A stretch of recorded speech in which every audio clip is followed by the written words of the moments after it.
Hey guys, so here bringing you another video. Now welcome to another video on Gwen. So this is actually the official reveal video that we'll be doing. We did make a video a few days ago kind of going over her reveal trailer. I believe that was actually supposed to be released today, but it was something got leaked or something, so Riot kind of had to reveal it a little bit earlier than they wanted to.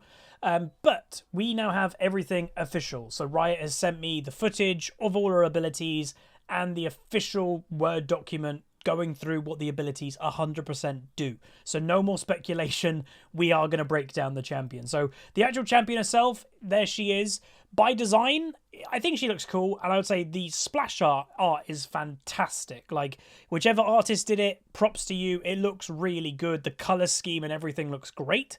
I will say, because, you know, I can't kind of go over the fact there obviously has been a little bit of, I don't know if the word is outrage, I don't know, but the community has said like, oh, it's another human champion, or oh, why isn't she more doll-like, and all these things.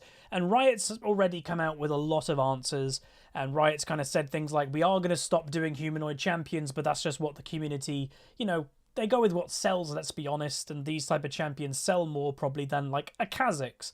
But they have announced we're not really going to see much of that effect in 2021 because these champions have been in development a long time. Most of the champions for the rest of the year are also humanoid or humans. But starting next year, we may get some monster champions again. But obviously another thing people said, oh, if she's supposed to be some type of living doll, she doesn't really look like it. And Riot's basically said she isn't really a living doll. Yes, she was brought to life by Viego's wife, but she is in herself, like, think of Pinocchio. That Pinocchio, when he's brought to life as a boy, he doesn't look like a puppet anymore. He's a boy, and that's kind of what they've gone with this. So I'm okay with it.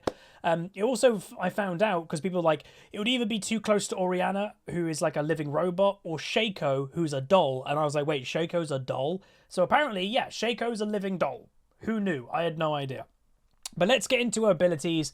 So starting off with her passive, which is called 1,000 Cuts. And again, the way that I'm going to do it is simply, I'm going to bring up the ability on the screen, full screen. Then I'll mute the ability after a few seconds, and then we'll make it a bit smaller and we'll explain what the hell's going on. So here we go.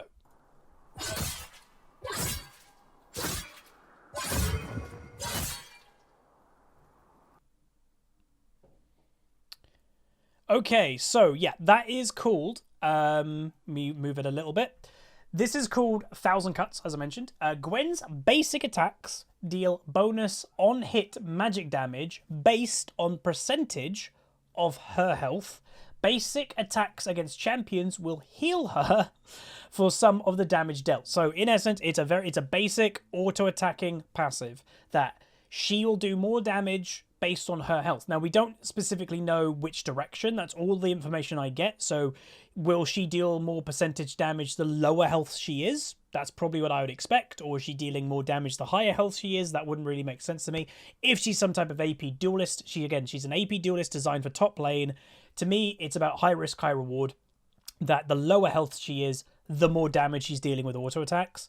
But also, again, she's healing, you know, of some of her damage. So is this a new mechanic? Not really. This is quite reminiscent, I guess. Well, it's reminiscent of Olaf, that Olaf gains attack speed the lower health he is, and he also, obviously, with his W combined, he's gaining lifesteal from that as well. So not exactly a new thing, I would say. It's you know, it's quite reminiscent of other things that we've seen before. But there we go. That's her passive, 1,000 Cuts. Next, going to move into the Q, which is called Snip Snip. It's a funny name.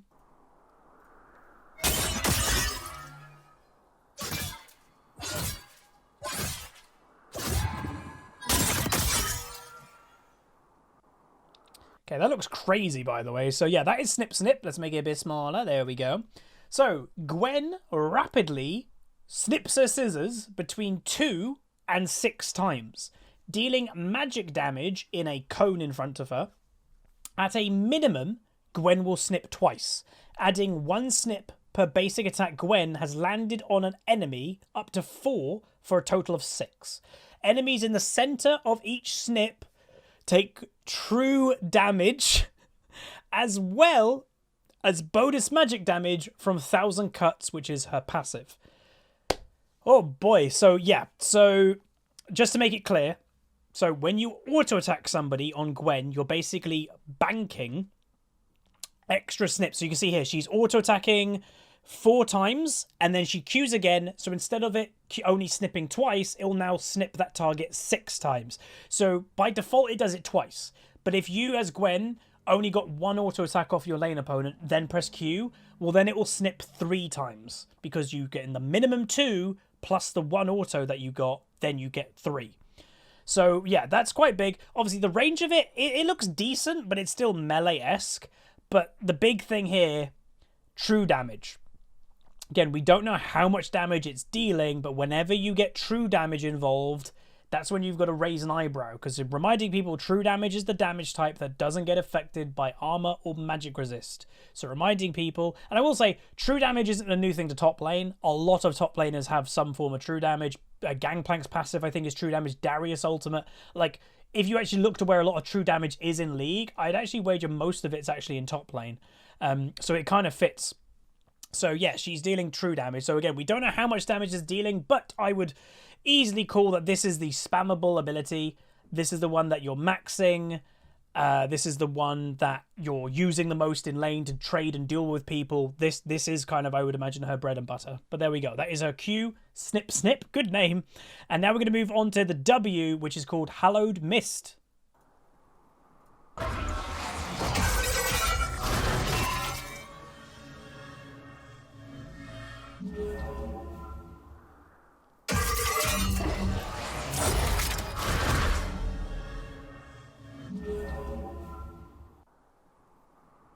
So there we go. So this is the big one when we had the reveal video of her. I was like, what the hell is this doing? Is it like a challenging arena? But then we kind of saw in the reveal, like, oh, she's ignoring CC.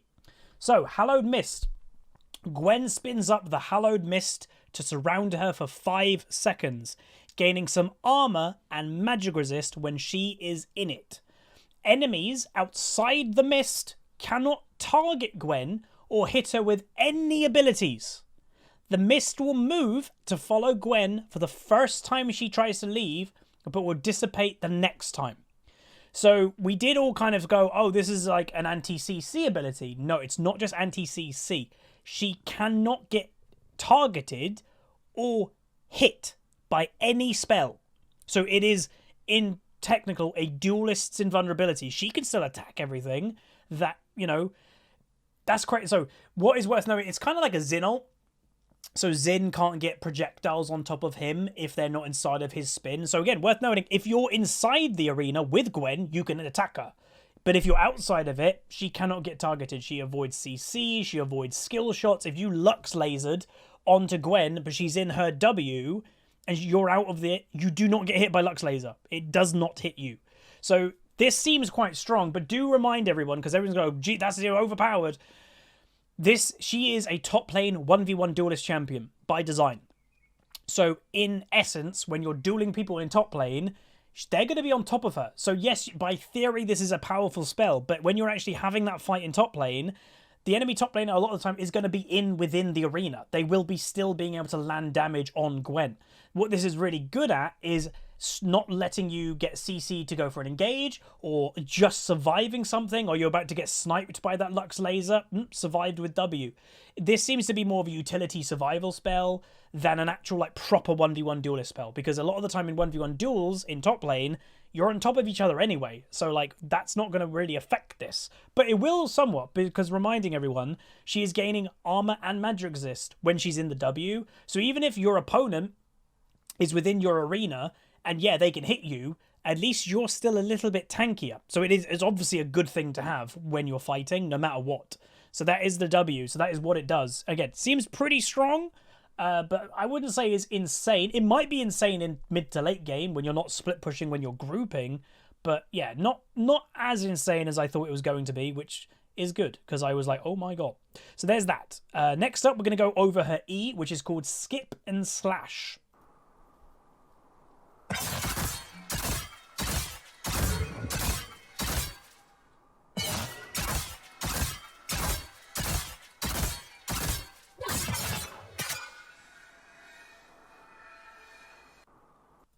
That ability looks a bit crazy, doesn't it? So, Skip and Slash.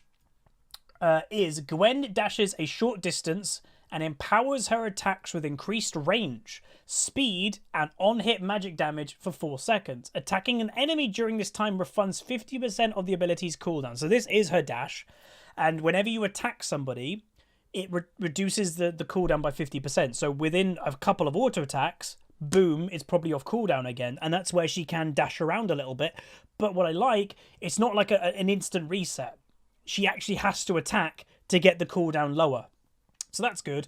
And I'd imagine reminding, so the E is going to very much benefit with the passive because she's dashing, making her auto attacks be able to hit for longer.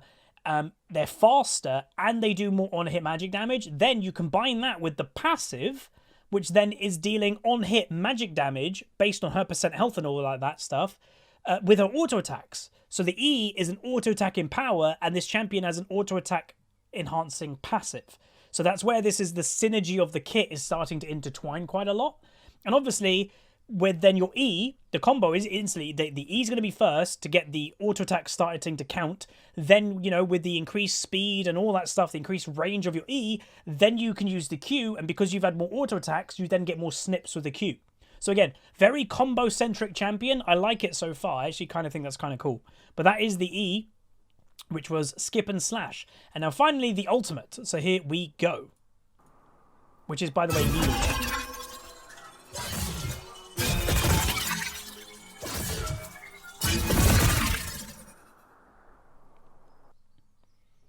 Well, there we go. That is Gwen's ultimate, which is needlework, which was what I expected. I predicted, like, whatever the projectile thing was, that was going to be the ult, and it is. So Gwen can cast needlework up to 3 times, but needs to hit an enemy within 8 seconds to unlock each subsequent cast. Each cast fires needles in a line that deals magic damage. It slows the enemies and applies Gwen's 1000 cuts bonus magic damage. So it applies her passive, basically, of the bonus magic damage. The first cast will only fire 1 needle. The second will fire 3, and the final cast will fire 5, for a total of 9 needles and 9 applications of the 1000 cuts enemies to hit. So, in essence, her ultimate is a 3-parter, but you need to do things in order to keep going. So if you miss your first ultimate, your ult might just then be ruined. Or at least you need to auto-attack or get an attack on somebody to make it be able. So again, she can cast through needlework up to 3 times, but needs to hit an enemy within 8 seconds to unlock each cast. So me reading that, again, I think... Well, I hope, because I think it would be a bit too strong, that if her ultimate goes off, let's say her Q... I hope that the ultimate is self-contained. What I mean by that is, if you just miss your first needle, it goes on cooldown, you failed. What I hope is the truth is, you hit your first needle, then you can fire the next one. So you go from 1 needle to 3 needles. And then if any of those 3 needles then hit an enemy, then you can fire the next one to go to 5. I think that's what it is. So again, if you hit in a 1v1 duel, if you hit every single needle, you're hitting a total of 9 needles in your ultimate. And again, that will itself do damage, but it's also not just that, it's also proccing. Every single needle is proccing your passive, which is doing bonus on-hit magic damage based on percentage of her health. So that's where, again, it's what I like about this champion, very Duellist, in that her abilities are very reliant on each other. They play off each other. That's good. That is good design. And the worth also noting thing is, the only thing I'll say about that is, if this champion is indeed too strong, that some people may say, and they do have to take elements of her kit away, it could completely unbalance this champion, like make her really bad. Because so far, this kit is intertwined so well together, anything getting removed could make this champion garbage. So I like the design. Yes, I think they're going to have to manage how much damage he deals. Maybe that would be something, because obviously we don't know right now. We don't know how much damage the champion's actually dealing. But that is something that I would definitely be interested to, you know, hopefully it's not too much damage. And, you know, yes, it's got true damage. Health obviously counts as true damage. She's going to be a relatively squishy champion. So tanks are probably going to be okay against this champion. Yes, true damage counts as tanks, but tanks can just build a lot of health, and that counters it. And she's going to be quite squishy. So what would I equate this champion to? 2 champions come into my mind. Aurelia and Fiora. but this is an AP equivalent. So this is something that I think League has been missing. A legitimate, because some people are like, oh, Diana, but Diana's kind of an assassin duelist. She looks to be a duelist. I don't think she's got assassin features unless her damage is too high. She is a duelist. She has to land a lot of her abilities in order to do damage, but she also needs to get those auto attacks involved. I like it. I like the design. And it doesn't scream overpowered to me as well, I would say. I think this is going to be... What I would say is Riot obviously for a while kind of toned down their champs and made them relatively easy to play to be like an open League of Legends. I don't think this champion's going to be that. I think this champion is going to be a low skill entry that, you know, anybody could just play her like most champions in League, but she's going to take a lot of skill in order to pull off well. So is she a high rating pick? Maybe. Any champion that has like complex combos, like a Riven or something, that you need to intertwine all your abilities in order to get the most out, because like most mages land one ability, land the next ability, land the next ability, that's about it. A combo champion is when you need to intertwine your abilities off each other. You know, you need to use your E on this champion to make your Q better, that lets your passive do more damage. All that stuff is intertwined. So I think this champion is going to be a relatively high skill cap champ. So I like the idea of her. I think she looks pretty cool. Yes, she isn't what we exactly expected, I would say, but I'm okay with it. I'm perfectly okay with it. But there we go. That is Gwen.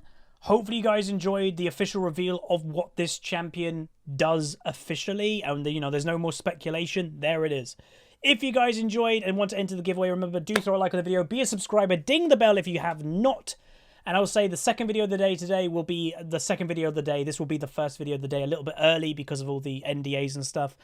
So yeah, it'll be hours from now, the second video, which will be a live commentary video. But that's going to be it. If you guys enjoy, throw a like on it, throw a subscribe, comment down below. See you next time. Peace.